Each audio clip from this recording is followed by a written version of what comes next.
Saudara-saudari terkasih, jumpa kembali dalam serial Belajar Mudah Alkitab bersama saya, Romo Bobby Stephen MSF.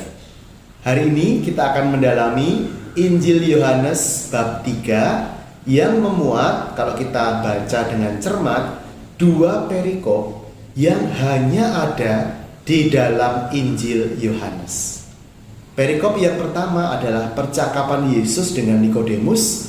Dan perikop yang kedua adalah kesaksian Yohanes tentang Yesus. Tentang Nikodemus, saya akan menjelaskan secara sederhana seperti ini. Bahwa Nikodemus itu datang kepada Yesus pada waktu malam. Nah, Injil Yohanes itu Injil yang sangat simbolik. Malam dalam Injil Yohanes bukan soal waktu matahari sudah terbenam, bukan hanya soal itu.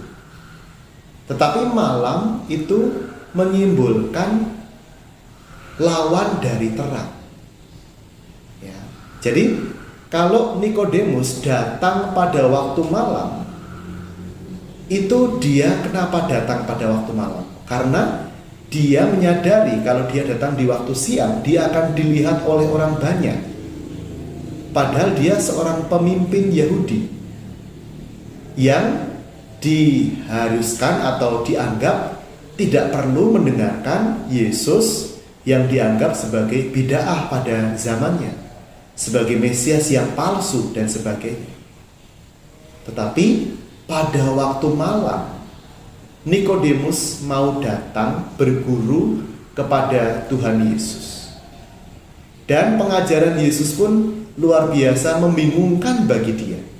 Ya, di ayat 4. Kata Nikodemus kepada Yesus, "Bagaimana mungkin seorang dilahirkan kalau ia sudah tua?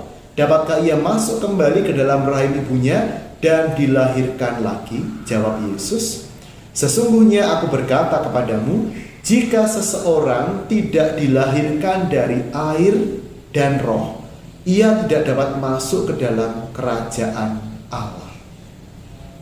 Nah, Nikodemus, seorang ahli dalam keagamaan Yahudi, dia masih menafsirkan hal-hal itu secara harafiah, secara legalistik, secara hukum.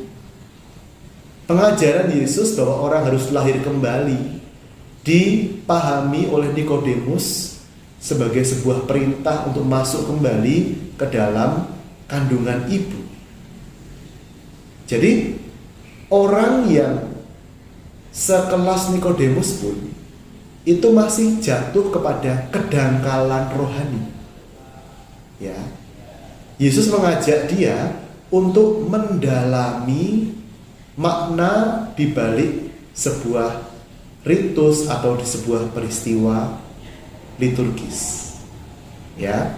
Yang ditegaskan di sini adalah jika seorang tidak dilahirkan dari air dan roh, ia tidak dapat masuk ke dalam kerajaan Allah. Air dan roh, ini kan mengingatkan kita pada apa? Pada baptis kan?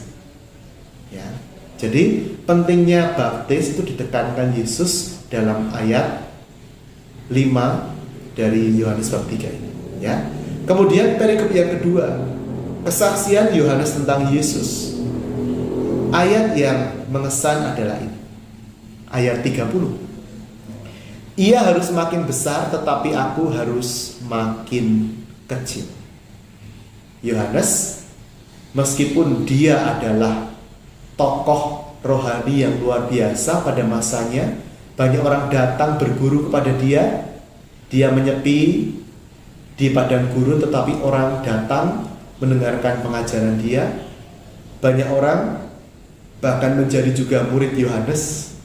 Ya, tapi di hadapan Tuhan Yesus, Yohanes mau merendahkan diri dan menyadari bahwa Yesus harus makin besar dan dia sendiri harus makin kecil. Semoga Tuhan memberkati kita dalam nama Bapa, Putra, dan Roh Kudus.